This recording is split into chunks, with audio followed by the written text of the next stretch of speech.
ప్రభుత్వం మీద ఉందని మీకు చెప్తున్నానండి. Right sir. మనతో పాటు కాకుమాన్ రాజశేఖర్ గారు కూడా జాయిన్ అయ్యారు, కాంగ్రెస్ వైఎస్ఆర్సీపీ సీనియర్ నాయకులు. నమస్తే రాజశేఖర్ గారు. తెనాలి వెళ్ళి మనం ఏం సాధించాం? నేను ఇందాకే చెప్పి మీరు రాకముందు చెప్పి అద్దెంకి పోయిన సింగడు పోను పోయాడు రాను వచ్చాడు అని సామెత ఉంది.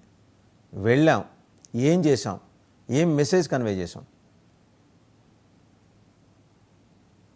గుడ్ మార్నింగ్ అండి శివశంకర్ గారు కూడా నమస్కారాలు. నమస్కారం సార్, ఇప్పుడు వెళ్ళామా లేదా వచ్చామా ఏమి సాధించామా అనేటువంటిది ఇక్కడ ప్రశ్న అది కాదు సార్. ఇక్కడ ఇప్పుడు బాధితుల్ని పరామర్శించవలసినటువంటి బాధ్యత ఏ ఒక్కరిపైన అయినా ఉంటుంది. అది ఒకవేళ అధికార పార్టీ అయినా అవ్వచ్చు లేదా అపోజిషన్ పార్టీ అయినా అవ్వచ్చు, ఎవరికైనా కూడా ఆ యొక్క బాధ్యత అనేటువంటిది ఉంటుంది.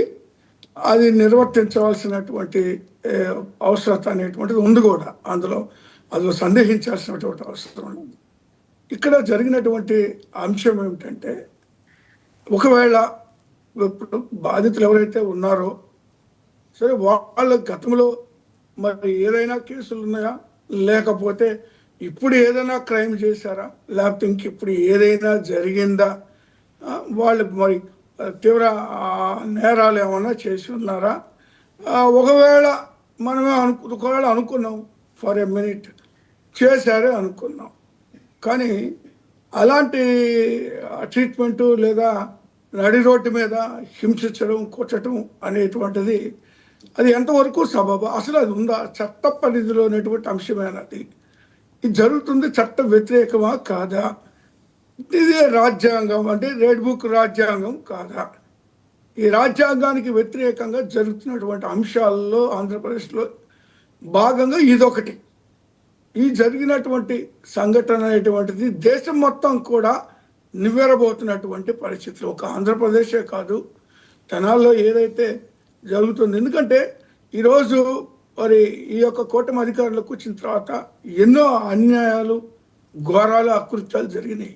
మహిళల మీద మరి అనేక మంది మహిళలు మానభంగాలు చేసి ముక్కుపొచ్చలారని ఆడబిడ్డలని కూడా, చిన్న చిన్న బిడ్డలను కూడా రేప్ చేస్తూ మర్డర్ చేస్తూ ఉంటే ఆ కేసులు ఇంతవరకు తేళ్ళ. కనీసం కొన్ని చోట్లయితే మరి సవాలు కూడా కనిపించినటువంటి దుస్థితిలో ఈ పరిస్థితుల్లో ఉంది.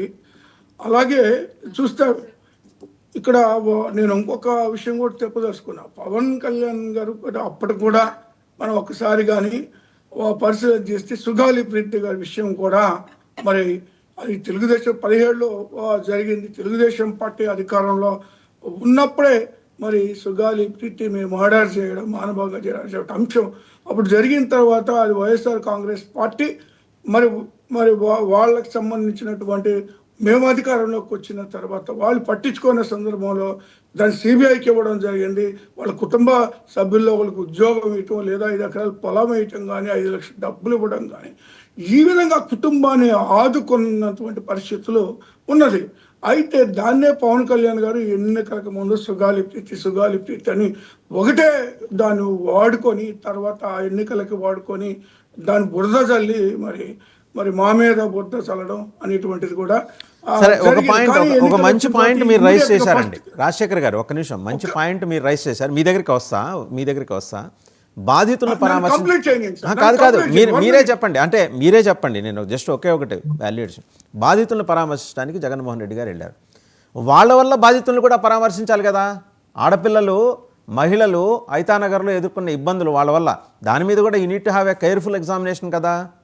అది లేకుండా జస్ట్ పెరిఫెరల్గా అంశాన్ని టచ్ చేసి రావటం ద్వారా జగన్మోహన్ రెడ్డి గారు ఏం సాధించాలనుకున్నారు చెప్పండి. వాళ్ళ వల్ల ఎంతమంది బాధితులు ఉన్నారో నేను చెప్తా.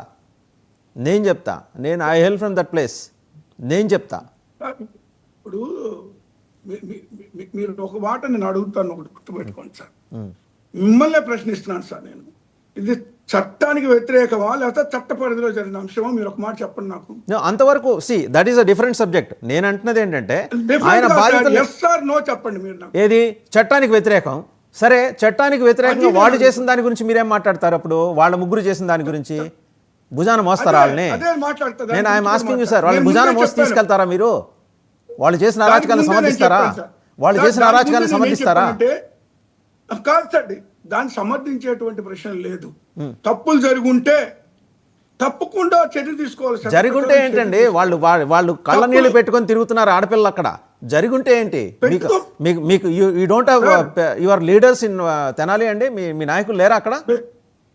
మీరు అదే సార్ నేను చెప్తున్నాను, వినండి సార్.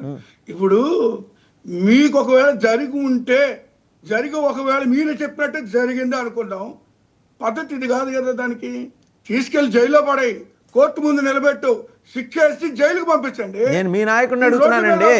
మీ నాయకుడు వాళ్ళ దగ్గరికి వెళ్ళి ఎందుకు పరామర్శించలేదని అడుగుతున్నా. కుటుంబాల దగ్గరికి వెళ్ళి ఎందుకు భరోసా ఇవ్వలేదు మీ నాయకుడు? అది అడుగుతున్నా. పరిస్థితుల్లో పరామర్శిస్తారండి. సమాచారం ఇప్పుడు ఏదో ఎవరు పడితే వాళ్ళు ఏదో చెప్పేసి జరిగిందని చెప్పేసి అనగానే పోయి పరామర్శించారు. ఒకవేళ అలా జరిగి ఉంటే చర్య తీసుకోమని చెప్తున్నాం మేము. ఒకవేళ జరిగి ఉంటే చర్యలు తీసుకోవండి చట్ట ప్రకారం.